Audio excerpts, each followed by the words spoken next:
Hello students, welcome to text book Bengali. তোমাদের সকলকে স্বাগত জানাই টেক্সট বুক বেঙ্গলিতে। আমার পেছনে লেখাগুলো দেখে বুঝতেই পারছো, আজ আমি কথা বলবো রেলওয়ে রিক্রুটমেন্ট বোর্ডকে নিয়ে কথা বলবো বলতে তাদের এই রিক্রুটমেন্ট সম্পর্কে আহ, কিছু তথ্য তোমাদের সাথে শেয়ার করব।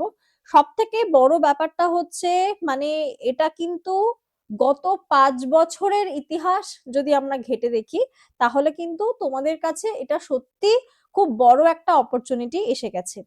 তার কারণ কি? কারণ এই যে রেলওয়ে রিক্রুটমেন্ট বোর্ড, যেটাকে আমরা আরআরবি বলছি, সে কিন্তু এখন এসএসসির প্যাটার্নেই ক্যালেন্ডার রিলিজ করতে শুরু করেছে। এবং এর আগে 2024-এ কিন্তু 2025-এর ক্যালেন্ডার রিলিজ করেছিল, এবং 2025-এ অর্থাৎ আমরা যদি দেখি কিছুদিন আগেই কিন্তু 2026-এর ক্যালেন্ডারটাও রিলিজ করে দিয়েছে। তোমাদের অনেকের মধ্যে না কিছু কনফিউশন তৈরি হয়েছে, যে যা তোমরা অনেকে আমাকে কোয়েরি গুলো জিজ্ঞেস করছো। তো কিছু জিনিস তোমাদেরকে আগেই ক্লিয়ার করে দিই। সেটা হচ্ছে যে ক্যালেন্ডারটা বেরিয়েছে, আমি আজকে এই বিষয় নিয়ে তোমাদের সাথে আলোচনা করব। এতক্ষণে তো তোমরা সবাই ক্যালেন্ডার সম্পর্কে অনেক কিছুই জেনে গেছো। তো আমি বেসিক কিছু জিনিস বলে দিই। এই যে ক্যালেন্ডারটা রিসেন্টলি যেদিনকে বেরিয়েছে বা যা আছে এর মধ্যে, এইটা কিন্তু 2026-এর ভ্যাকেন্সি, এবং তারপরে তার এক্সাম হতে হতে ধরে নাও মোটামুটি, আমি শর্টে লিখলাম, তার এক্সাম হতে হতে 2027। তার কারণ 2025 আমাদের শেষ, কিন্তু 2025-এর যে সমস্ত রিক্রুটমেন্টের পরীক্ষাগুলো আছে সব কিন্তু এখনো শেষ হয়নি। ঠিক আছে? কারণ কি, 2025-এর কিছু পরীক্ষা যদি আমি দেখি, 2025-এর এটা হচ্ছে তোমার গ্রুপ ডি হয়ে গেলে, এই গ্রুপ ডিটা লেট করলো বলে এলপি আছে, তারপরে কিন্তু তোমাদের টেকনিশিয়ান আছে, তারপরে প্যারামেডিক্যালের এক্সাম, তারপরে যদি দেখি আরআরবি জেই জুনিয়র ইঞ্জিনিয়ার, এবং তারপরে হয়ে যাবে এনটিপিসি এবং এনটিপিসি গ্র্যাজুয়েট, তারপরে কিন্তু এনটিপিসি আন্ডার গ্র্যাজুয়েট। ব্যাপারটা হচ্ছে অনেকেই ফর্ম ফিল আপ করেছো 2025-এর, তখনও আমরা সেসব নোটিফিকেশন তোমাদের সাথে শেয়ার করেছি। বক্তব্যটা হচ্ছে এই যে 2025-এর, আবারও বলছি, 2025-এর যে পরীক্ষাগুলো সেগুলো কিন্তু বাকি আছে। এই এলপিটা ধরো ফেব্রুয়ারিতে হয়ে যাবে। আমি কিছু জিনিস আবারও বলছি তোমাদেরকে, খুব সুন্দরভাবে ক্লিয়ার করছি, একটু ভালো করে বুঝে নাও। সেটা হচ্ছে এলপি কিন্তু ফেব্রুয়ারি মাসে হয়ে যাবে। তারপরে মোটামুটি যেহেতু সব থেকে বড় এই ডিলেমাটা কিন্তু হলো আমাদের এই গ্রুপ ডি এক্সামটার জন্য। এই যে গ্রুপ ডি এক্সামটা হলো, সেই এক্সামটা প্রায় 2 মান্থস, যেহেতু ওই মাধ্যমিক পাস আইটি সার্টিফিকেট নিয়ে অনেক ঝামেলা হলো কোর্ট কেস নিয়ে, সেটার জন্য কিন্তু দেরি হলো প্রায় 2 মাস মতো, যে কারণে এই এক্সামটা শেষ হতে হতে চলে যাচ্ছে কত, জানুয়ারির 16 তারিখ 2026। 2026-এর জানুয়ারিতে গিয়ে এই গ্রুপ ডিটা শেষ হবে। তারপরে কিন্তু এই যে এলপির পরীক্ষা সেটা শুরু হবে। তারপরে হবে টেকনিশিয়ান, যেটা মোটামুটি ধরে নাও ফেব্রুয়ারি শেষ যদি হয়, তাহলে ওই মার্চে কিন্তু পরীক্ষাটা কমপ্লিট হয়ে যাবে। তারপরে কিন্তু প্যারামেডিক্যালের এক্সাম এবং আরআরবি যেই কমপ্লিট হয়ে যাচ্ছে তোমাদের ওই এপ্রিলেই, মার্চ এপ্রিল এর মধ্যে কিন্তু কমপ্লিট, এবং মে এর মধ্যে চেষ্টা করবে এই কটা পরীক্ষা কমপ্লিট করে দেওয়ার। এবং আপকামিং এক্সামের মধ্যে যদি বলি, ইম্পর্টেন্ট যেগুলো মোটামুটি ম্যাক্সিমাম ক্যান্ডিডেট তোমরা যারা আছো ফিল আপ করে থাকো, কারণ জানি আমরা এগুলোর ক্ষেত্রে কিছু কিছু এক্সট্রা সার্টিফিকেট আমাদের প্রয়োজন হয়, কিছু ডিগ্রি দরকার হয়, যেটা অনেক ক্ষেত্রে সবাই অ্যাপিয়ার করে না। কিন্তু এই এনটিপিসি এবং আন্ডার গ্রাজুয়েট এবং গ্রাজুয়েট লেভেলের এক্সাম কিন্তু প্রচুর ছেলেমেয়েরা দেয়। তো সেই সেই এক্সামটা কিন্তু মোস্ট প্রবাবলি যদি আমি ধরি, মিনিমাম ধরে রাখো সেপ্টেম্বর অক্টোবর, আর যদি খুব বেশি মাঝখানে ডিলেমা না করে সেপ্টেম্বর অক্টোবর নভেম্বর, এই 3 মাসের মধ্যে, আমি 2025-এরটা বলছি, 3 মাসের মধ্যে কমপ্লিট হয়ে যাবে। এটা তো আমি বললাম এক্সামের কথা, অর্থাৎ তোমাকে এই পরীক্ষা অলরেডি যারা ফর্ম ফিল আপ করে রেখেছো তাদের কিন্তু পরীক্ষাগুলো হবে। তো অলরেডি তোমরা পড়াশোনা করছো, তারা জানো। এইবার বক্তব্য হচ্ছে আমার 2026-এর ক্যালেন্ডার নিয়ে। তুমি একবার ভাবো, রেলওয়ে তোমাকে ভাবাচ্ছে যে তুমি এখনো একটা পরীক্ষা দিয়ে পারলে না, কিন্তু আরেকটা পরীক্ষার মানে সেই পরীক্ষা হবে, তার ভ্যাকেন্সি অনুযায়ী তার তোমার হচ্ছে কি এক্সাম সিবিটি 2 গুলো হবে এবং তারপরে এমপ্লয়েড হবে। সেটা হতে হতে যেই সময় লাগছে তারই মধ্যে কি করছে, 2026-এর ভ্যাকেন্সি আউট করে দিচ্ছে। মানে ভাবো একবার, যে তোমাকে সান্ত্বনা পুরস্কার আগে থেকেই দিয়ে রাখছে যে দেখো বাবা, আমরা কিন্তু আগে থেকেই একদম ক্যালেন্ডার ফ্যালেন্ডার জারি করে দিয়েছি, তুমি যদি মনে করো আমার এবারে পরীক্ষা খারাপ হয়েছে সামনের বছর আবার দেবে। মানে তোমাকে হতাশ কিন্তু হতে দিচ্ছে না রেলওয়ে রিক্রুটমেন্ট বোর্ড। এবার বক্তব্যটা হচ্ছে ওরা কিন্তু যেরকমটা বলছে, কারণ আমরা যদি 2024-এরটা দেখি, শেষের দিকে যদি দেখে থাকি, তাহলে কিন্তু দেখতে পাবো যেরকম ক্যালেন্ডার ওয়াইজ ওরা বলেছে ঠিক সেরকম ভাবে কিন্তু পরীক্ষাগুলো নিয়েছে, পরপর নিচে। শুধুমাত্র এই গ্রুপ ডির এক্সামটা দেরি হলো বলে এলপি, জুনিয়র ইঞ্জিনিয়ার, প্যারামেডিক্যাল, তারপরে আরআরবি যেই যে এক্সাম গুলো সেটা পিছিয়ে গেল। এবার 2026-এর ক্ষেত্রে কিন্তু যেটা বলেছে, বক্তব্যটা হচ্ছে ফেব্রুয়ারিতে, অর্থাৎ তুমি 2025-এর এক্সামও দেবে, আবার তোমাকে 2026-এর নোটিফিকেশনও কিন্তু তুমি পেয়ে যাচ্ছ। এইটা হচ্ছে তোমার এএলপির জন্য, যেটা অ্যাসিস্ট্যান্ট লোকো পাইলট, এবং টেকনিশিয়ানদের কিন্তু বেরোবে 2026-এর মার্চে। আবারও বলছি, এটা নোটিশ বেরোচ্ছে, অর্থাৎ কবে থেকে ফর্ম ফিল আপ শুরু হবে, কবে ফর্ম ফিল আপ শেষ হবে, এক্সাম ডেট কবে হতে পারে, সেগুলো সম্পর্কে তোমার একটা নোটিশ জারি করবে। এটা অ্যাপ্রক্সিমেট বলে দিয়েছে যে কবে নাগাদ বেরোতে পারে। আর মোটামুটি যে এই যে এখানে তোমার বলা আছে ভ্যাকেন্সিজ অ্যাসেসমেন্ট আপ টু, অর্থাৎ কি হয় যখন রিক্রুট হয়, রিক্রুটমেন্টের পরে বা অনেকে তো অনেক ডিপার্টমেন্ট থেকে রিটায়ার নেয়, তো যখন রিটায়ারমেন্ট হয়ে যায় তারপরে কিন্তু কাউন্ট হয় যে কত জায়গায় কত পদ খালি হচ্ছে, সেটা কাউন্ট করে কিন্তু মিনিস্ট্রি অফ রেলওয়ের কাছে জমা পড়ে, এবং তারা যখন সেটাকে অ্যাপ্রুভ করে, সেই অ্যাপ্রুভমেন্টটা পাওয়ার পরেই ওরা একটা টেন্টেটিভ ভ্যাকেন্সি জারি করে।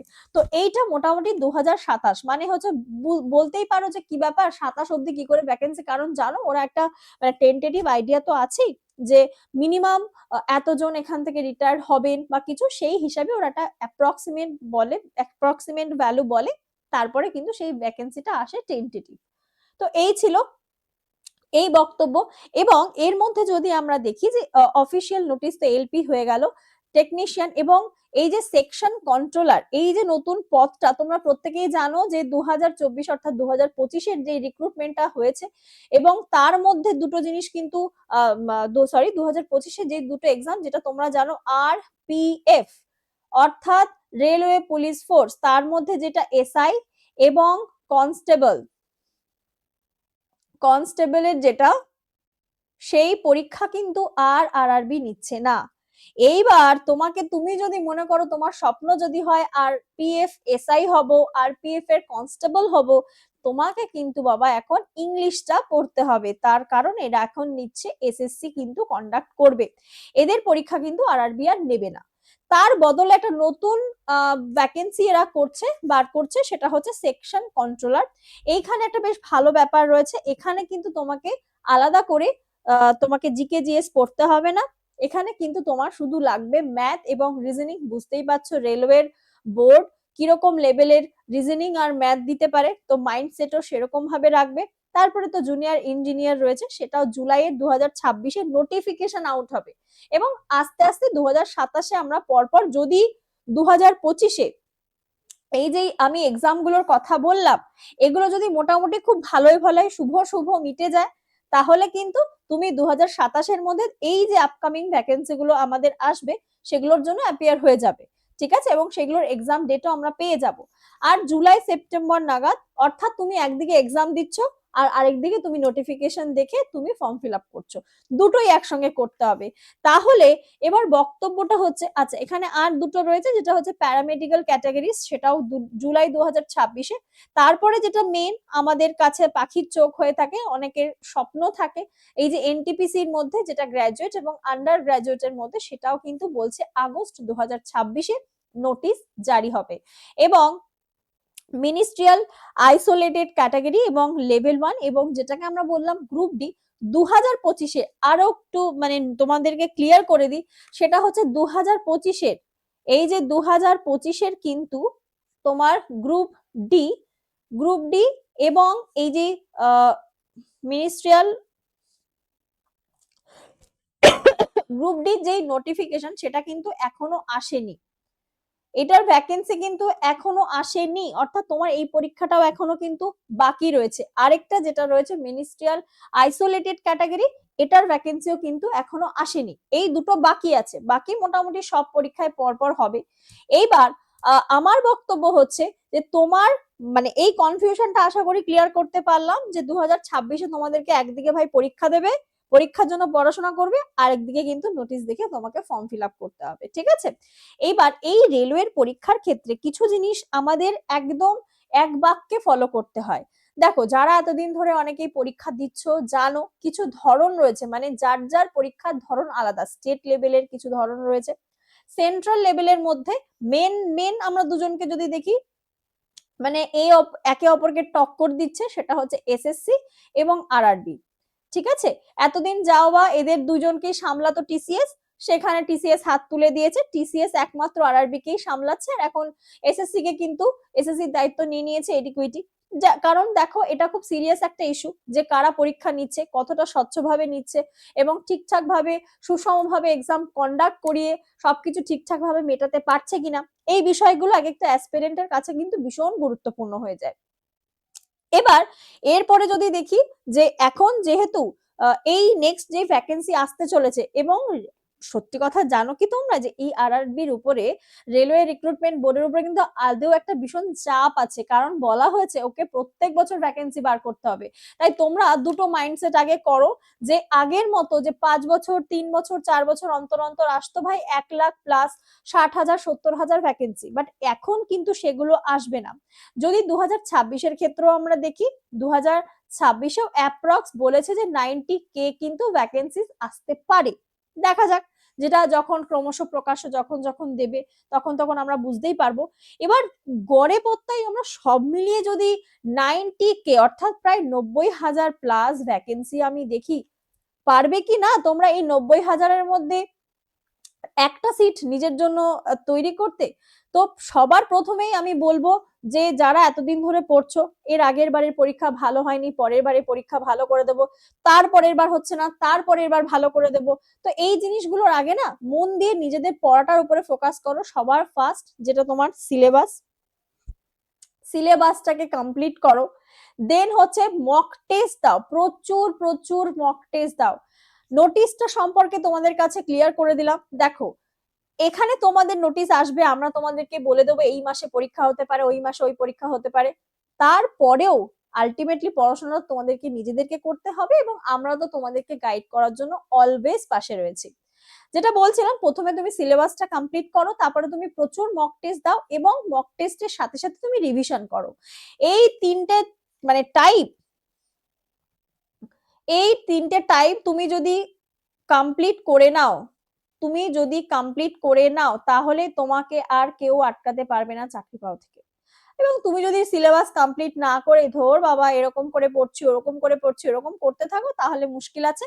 কারণ এটা কিন্তু রেলওয়ে রিক্রুটমেন্ট বোর্ড, এতদিনে যারা পরীক্ষা দিচ্ছ আমি তাদেরকে আশা করব যে তোমরা সেই ধরনটাকে আয়ত্ত করে নিয়েছো, কারণ তার প্রশ্নের ধরন কি থাকতে পারে, যার যার নিজস্ব একটা কি বলবো স্পেশালিটি থাকে। তো রেলওয়ের বোর্ডেরও কিন্তু রয়েছে, শুধুমাত্র এতদিন এই আরপিএফ এর এসআই এবং কনস্টেবলে ইংলিশ লাগতো না, এখন ওটাতে ইংলিশ লাগবে, বাকি কোনো পরীক্ষাতেই কিন্তু ইংলিশটা লাগে না। তোমাকে ম্যাথে একটু ব্রেনটাকে শার্প করতে হবে, মোদ্দা কথা হচ্ছে reasoning a strong, GK GS এর মোটামুটি একটা অ্যাভারেজ টাইপ অফ তো ওরা ফলো করে আসে। আর কারেন্ট অ্যাফেয়ার্স, রেলওয়ের কারেন্ট অ্যাফেয়ার্স কেউ প্রশ্ন করলে বাপরে বাপ দাঁত ভেঙে যাচ্ছে। তো তার জন্য তো অবশ্যই আমি আছি, তোমাদেরকে ভীষণভাবে চেষ্টা করি যে যতটা সহজভাবে সম্ভব সব দিক থেকে গাইড করার জন্য।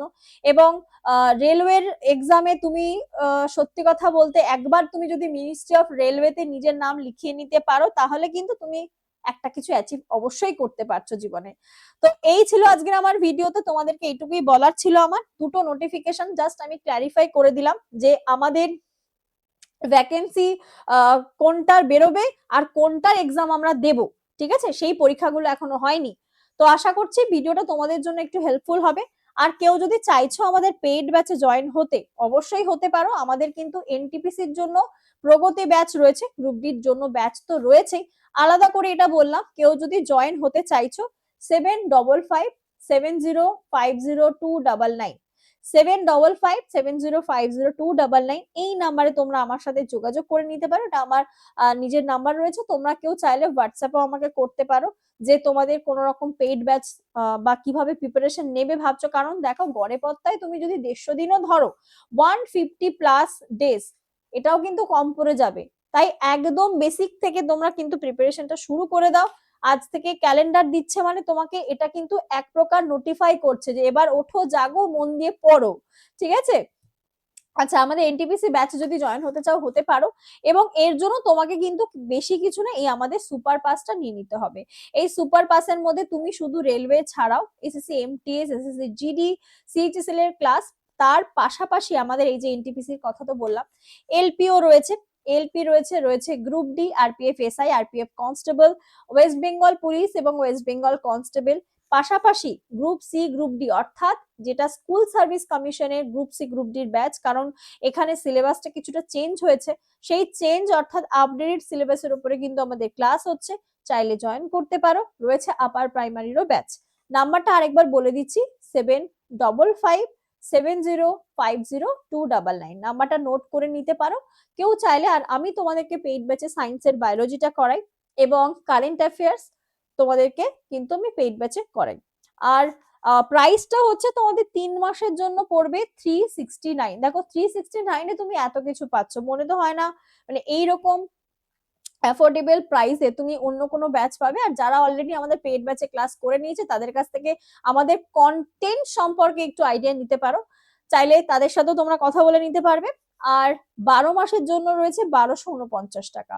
এবং যদি মনে হয় যে আমরা কতটা সত্যি বলছি বা কিরকম কি পড়াই দেখতে চাই, 1 টাকা দিয়েও তুমি নিতে পারবে। 1 টাকা দিয়ে তোমার ভ্যালিডিটি থাকবে মাত্র 2 দিনের, সেটাও কিন্তু তোমার নেওয়ার সুযোগ রয়েছে। আর রয়েছে মক টেস্ট, তুমি কত মক টেস্ট দেবে, আনলিমিটেড মক টেস্ট, বুঝতে পারলে, দিয়ে শেষ করতে পারবে না, প্রচুর প্রচুর। কারণ টেক্সট বুক আমাদের অবশ্যই একটা মক টেস্টের জন্য ফেমাস। তো এই মক টেস্ট কিন্তু তুমি এই সুপার পাসের সাথেই সম্পূর্ণ ফ্রিতে পেয়ে যাবে, তোমাকে আলাদা করে কিনতে হবে না। এবং পেইড ব্যাচে যদি তুমি মনে করো লাইভ ক্লাস করতে পারছো না, তোমার সেই টাইমে হয়তো অ্যাডজাস্ট হচ্ছে না, সেটা কিন্তু রেকর্ডেড ভার্সনও থাকবে, তুমি রেকর্ডেডও দেখে নিতে পারো। যদি মনে হয় স্যার ম্যামদের সাথে ইন্টারাক্ট করবো কি করে, তোমাদেরকে হোয়াটসঅ্যাপ গ্রুপে জয়েন করে নেওয়া হবে, চাইলে স্যার ম্যামদের সাথে আলাদা করে কথাও বলে নিতে পারো, কোনো সমস্যা নেই। আর যদি কেউ আলাদা করে নিতে চাও, কোডটা বলে দিচ্ছি, NITI, NITI, capital N, capital T, capital I, এই কুপন কোডটা ইউজ করে নিতে পারো। কেমন? আশা করছি তোমাদের ভিডিওটা ভালো লাগবে।